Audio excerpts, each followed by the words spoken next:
Assalamualaikum warahmatullahi wabarakatuh. Alhamdulillahirrahmanirrahim. Wa bihi nasta'in wa ala umuri dunya wa din. Allahumma salli ala Sayyidina Muhammad wa ala ali Sayyidina Muhammad. Bismillahirrahmanirrahim. Qul huwallahu ahad, Allahu samad, lam yalid wa lam yulad wa lam yakul lahu kufuwan ahad. Oke, para pemirsa channel terindah semuanya dimanapun kita semua berada, semoga senantiasa diberikan kesehatan lahir wal batin ya, dan semoga senantiasa kesejahteraan lahir wal batinnya, setelah kesehatan lahir wal batinnya, dan juga umur yang panjang, umur yang barokah selalu menjadi milik kita karena Allah Subhanahu wa taala memberikannya kepada kita. Amin ya rabbal alamin.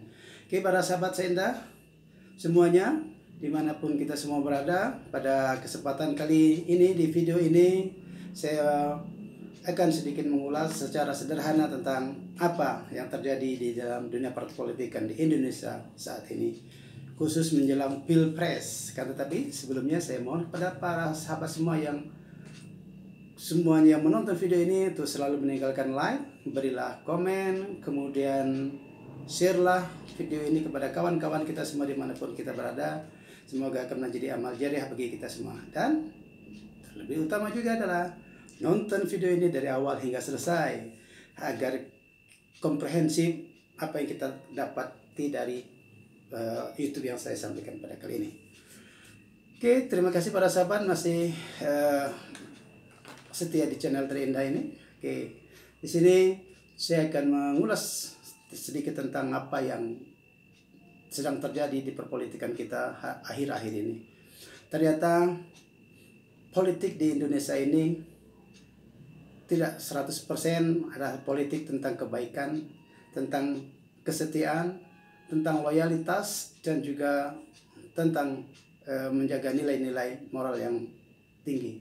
Tetapi politik di Indonesia ini, khususnya bagi para pelaku politik atau para politikus di Indonesia ini, selalu menempatkan politik itu sebagai satu hal yang pragmatis dan oportunis, sehingga siapapun politikusnya ketika dia berusaha untuk memasuki dunia politik sudah disusupi dalam pikirannya, dalam nadinya, dalam hatinya apa yang disebut dengan pragmatisme dalam dunia politik, sehingga kesetiaan, sehingga janji-janji sebelumnya, sehingga kesepakatan sebelumnya yang telah kita sepakati dengan secara ringan, dengan secara sederhana akan diingkarinya, dan akan dengan mudah pula mendapatkan alasan-alasan yang mereka rasakan masuk akal untuk mengingkarinya. Itulah sebuah politik pengkhianatan, sebuah politik pengingkaran terhadap apa yang telah kita sepakati secara bersama.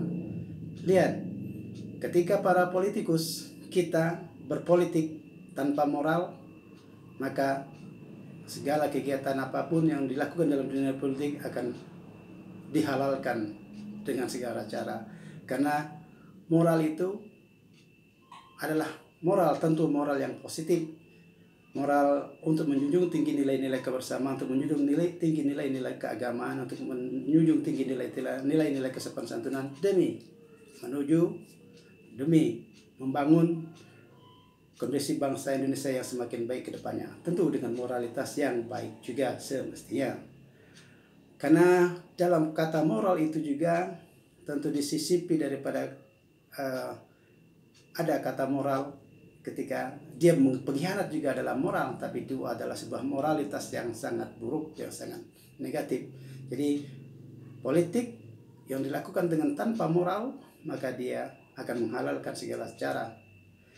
Kemudian para politikus yang berpolitik tanpa dengan etika, maka dia akan menerabas segala norma-norma kehidupan yang positif di dalam negara itu sendiri. Etika, sopan santun, hormat menghormati, saling menghargai, itu merupakan salah satu karakter dasar etika. Wabil khusus etika di Indonesia yang etika berpancasila. Jadi ketika politik dijalani dengan tanpa etika, maka tak ada itu kita menghormati apa yang telah kita sepakati, kita menghormati apa yang telah menjadi deal-deal bersama, karena dia merasa kesepakatan yang dilakukan itu tidak sesuai dengan pragmatisme dia, sehingga dia dengan tidak sopan akan meninggalkan pasangannya, akan meninggalkan apa yang telah disepakati sebelumnya, karena etika itu tidak dianggap lagi oleh dia. Etika berpolitik itu tetap harus dijunjung tinggi di negeri Indonesia ini. Kemudian plus lagi, politikus berpolitik tanpa moralitas yang bagus atau moralitas Pancasila. Kemudian para politikus berpolitik tanpa etika yang berpancasila, plus dengan para penegak hukum yang hanya tunduk pada keinginan para politikus, seperti dua posisi di atas itu. Para penegak hukum dia tunduk hanya pada keputusan politik tanpa etika dan juga tanpa moral. Maka ketika suasana seperti ini terjadi di sebuah negeri, maka sesungguhnya kondisi politik atau kondisi kehidupan berpolitik di negara tersebut, mereka telah menggadaikan harga diri mereka, harga diri kehidupan berbangsa mereka, atau harga diri bangsa mereka, karena mereka atau para politikus tersebut mengambil jalan pragmatisme dan oportunisme. Maka memang sangat sulit ketika sebuah keinginan, ketika sebuah cita-cita akan dilaksanakan secara ideal. Kan tetapi oportunisme dan pragmatisme itu akan terlihat lebih menonjol. Maka apa yang dikatakan oleh para ahli sosiolog, bahwa dalam politik itu yang ada hanya kepentingan, dan ini yang saya rasakan secara pribadi memang tidak sesuai dengan perpolitikan di negeri kita. Khususnya kita yang mempunyai Pancasila, kita yang mempunyai kehidupan berseni beragama, baik agama apapun, Pancasila dalam budaya apapun yang masuk ke Indonesia itu tetap harus dijunjung tinggi. Politik itu masuk ke dalam kehidupan Indonesia yang sudah Pancasila ini, seharusnya politik itu yang menyesuaikan diri dengan kehidupan berpancasila di negeri Indonesia ini. Bukan kan politik datang dengan pragmatisme, dengan oportunisme, mengobrak-abrik nilai-nilai keindonesiaan kita, nilai-nilai kebinekaan kita, nilai-nilai kepancasilaan kita.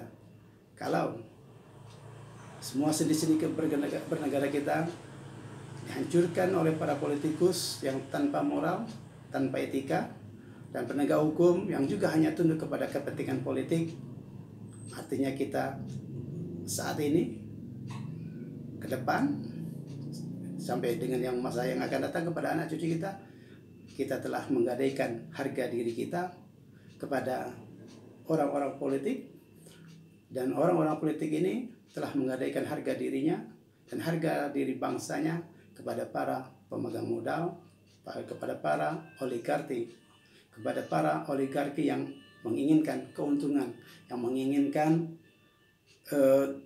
keuntungan yang sangat luar biasa besar demi kepentingan mereka melalui tangan-tangan politik para politikus yang tak berpancasila. Nauzubillah, summa nauzubillah. Demikian, mari para sahabat politikus semuanya dan masyarakat semuanya untuk senantiasa mengikuti perkembangan perpolitikan di Indonesia dan juga mengikuti perkembangan setiap gerak daripada para politikus di Indonesia. Dari pertama yang arahnya sudah positif, arahnya sudah religius, arahnya sudah sangat-sangat baik sekali. Akan tetapi di pertengahan jalan atau mungkin di ujung jalan, dia akan mulai merasakan nikmatnya berpolitik, maka dia akan berubah menjadi pragmatis dan oportunis, sehingga melupakan atau tidak memperdulikan apa yang menjadi tujuan rakyat secara bersama-sama.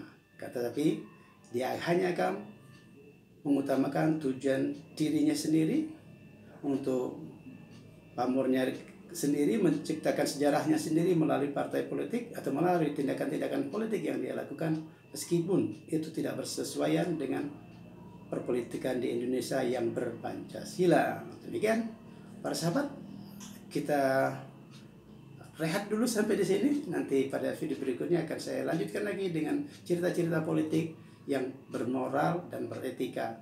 Assalamualaikum warahmatullahi wabarakatuh. Thank you for watching.